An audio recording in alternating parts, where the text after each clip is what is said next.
नमस्कार, हिमकॉम न्यूज़ देख रहे हैं आप और आपके साथ मैं हूं नीतीश पाठक। कोविड-19 और कोरोना वायरस से पूरा देश और देश के साथ साथ पूरा विदेश जो है परेशान है। कोरोना वायरस का अभी तक कोई इलाज नहीं ढूंढा गया है। अभी तक कोई भी साइंटिस्ट या डॉक्टर जो हैं वह कोरोना वायरस का इलाज ढूंढने में सफल नहीं हुए हैं। लेकिन जब तक इसका इलाज नहीं ढूंढा जा सकता है तब तक हम कोरोना वायरस से 80% तक बच सकते हैं। कोरोना वायरस के खतरे से 80% तक हम लोग बच सकते हैं। इसमें सिर्फ हम लोग को 2 काम करना होगा। सबसे पहले तो सभी लोगों को मास्क पहनना होगा। मास्क पहनने के साथ साथ सोशल डिस्टेंसिंग मेंटेन करनी होगी। अगर हम ये 2 काम कर दिए तो पूरी तरीके से कोरोना से हम 80% तक बच सकते हैं।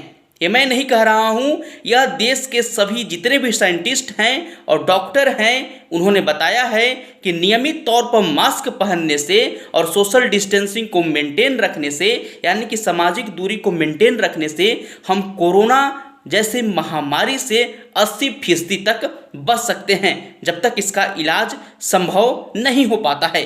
कैलिफोर्निया रिसर्च विंग के जितने भी लोग हैं उन्होंने यह दावा किया है कि अगर व्यक्ति मास्क को अपना जीवन का हिस्सा बना ले, नियमित तौर पर पहने और सफाई का ध्यान दे तो हम कोरोना के 80% मामले जो हैं उसको हम कम कर सकते हैं। कैलिफोर्निया रिसर्च विंग के बातों को अमेरिका, जापान के साथ साथ बहुत सारे लोग मान रहे हैं। व्हाइट हाउस ने पूरी तरीके से कंपलसरी कर दिया है। व्हाइट हाउस में जितने भी व्यक्ति काम कर रहे हैं उनको पूरी तरीके से यह हिदायत दी जा चुकी है, यह बताया जा चुका है कि आपको मास्क पहनना कंपलसरी है। वो चाहे डोनाल्ड ट्रंप के निजी कार्यों में हो या डोनाल्ड ट्रंप के ऑफिशियल या कोई भी व्हाइट हाउस के जितने भी एम्प्लॉय हैं, व्हाइट हाउस में काम कर रहे हैं जितने भी लोग हैं, उनको पूरी तरीके से मास्क और सोशल डिस्टेंसिंग मेंटेन करने के लिए सख्त जो है वह हिदायत दी जा चुकी है।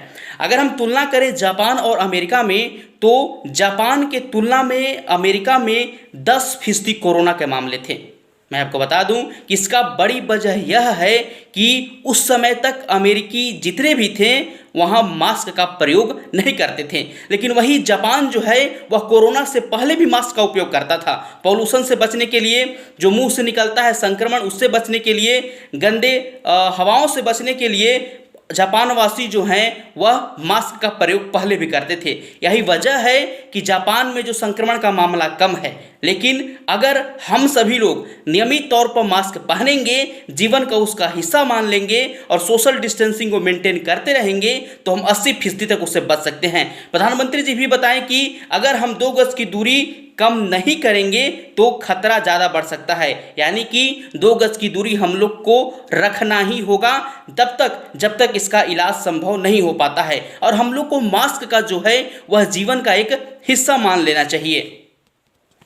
जैसा कि आप भी जान रहे हैं कि लॉकडाउन को धीरे धीरे खोला जा रहा है, नरमी बरती जा रही है, क्योंकि इसका अर्थव्यवस्था पर काफ़ी असर पड़ रहा था। अगर हम काम नहीं करेंगे तो हमारा अर्थव्यवस्था है पूरी तरीके से चरमरा जाएगा और लोग पूरी तरीके से जॉबलेस हो जाएंगे और लोगों को खाने पीने के लिए फिर भुखमरी जैसे हालात उत्पन्न हो जाएंगे। तो इसको सही करने के लिए धीरे धीरे काम होना शुरू हो रहा है, दुकानें खुल रहे हैं, लेकिन हम पूरी तरीके से कैलिफोर्निया यूनिवर्सिटी का जो रिसर्च विंग है उसका और सभी डॉक्टरों की बातों को ध्यान में रखते हुए सभी लोगों को मास्क को नियमित तौर पर पहनना चाहिए। और अगर दुकानें खुल भी गई हैं, काम हो भी रहा है, तो हमको सोशल डिस्टेंसिंग मेंटेन करना चाहिए। तो हम अगर ये 2 काम करेंगे, सफाई पर ध्यान देंगे, तो हम 80% कोरोना के संक्रमण से बच सकते हैं। धन्यवाद।